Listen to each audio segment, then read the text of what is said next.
విజయ్ దేవరకొండ సోదరుడిగా వెండి తెరకు పరిచయమైన తన ఇమేజ్ కి సరిపోయేలా కథలను ఎంచుకుంటూ కెరీర్ లో ముందుకు సాగుతున్న యువ కథానాయకుడు ఆనంద్ దేవరకొండ. బేబీతో గతేడాది బాక్సాఫీస్ వద్ద భారీ విజయాన్ని అందుకున్న ఆనంద్ ఇప్పుడు క్రైమ్ కామెడీ జానర్ లో యాక్షన్ అంశాలు మేళవించిన గమ్ గమ్ గణేష అంటూ ప్రేక్షకుల ముందుకు వచ్చాడు. మరి ఈ మూవీ ఎలా ఉంది? ఆనంద్ ఖాతాలో హిట్ పడిందా లేదా అన్నది ఇప్పుడు తెలుసుకుందాం. భయం, అత్యాశ, కుట్ర. ప్రతి మనిషి ఏదో ఒక సమయంలో ఈ మూడింటి గురించి ఆలోచిస్తాడు. ఆయా సందర్భాలు ఎదురైనప్పుడు వాటి నుంచి తప్పించుకునేందుకో లేదంటే దక్కించుకునేందుకో ఎంతకైనా తెగిస్తాడు. కొన్నిసార్లు ప్రాణాలను సైతం పణంగా పెడతాడు. ఈ మూడు పరీక్ష పెడితే వాటి నుంచి హీరో ఎలా తప్పించుకుని బయటపడ్డాడన్నదే ఈ మూవీ స్టోరీ లైన్. బేబీ వంటి లవ్ ఎమోషనల్ డ్రామా తర్వాత ఆనంద్ దేవరకొండ క్రైమ్ కామెడీతో వైవిధ్యంగా ప్రయత్నించాడు. గణేష్ పాత్రకు ఆయన చక్కగా సూట్ అయ్యాడు. యాక్షన్ కు అవకాశం ఉన్నా దాన్ని జోలికి పోకుండా తన పాత్ర పరిధి మేరకు నటించాడు. ఎమోషనల్ డైలాగ్స్, భావోద్వేగ సన్నివేశాల్లో నటన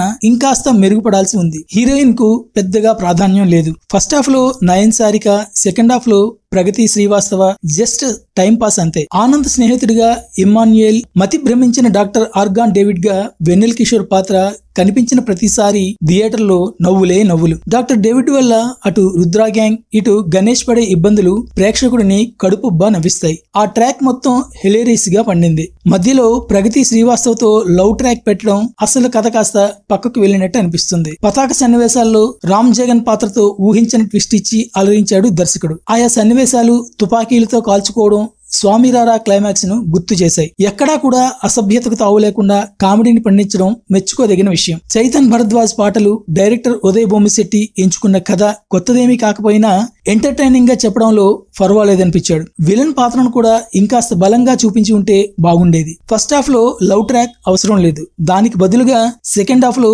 వెన్నెల్ కిషోర్ ట్రాక్ పెంచి ఉంటే ప్రేక్షకులు మరింత ఆస్వాదించేవారు. మొత్తంగా చెప్పాలంటే గమ్ గమ్ గణేష సినిమా ఎంటర్టైనింగ్ గా ఉంది.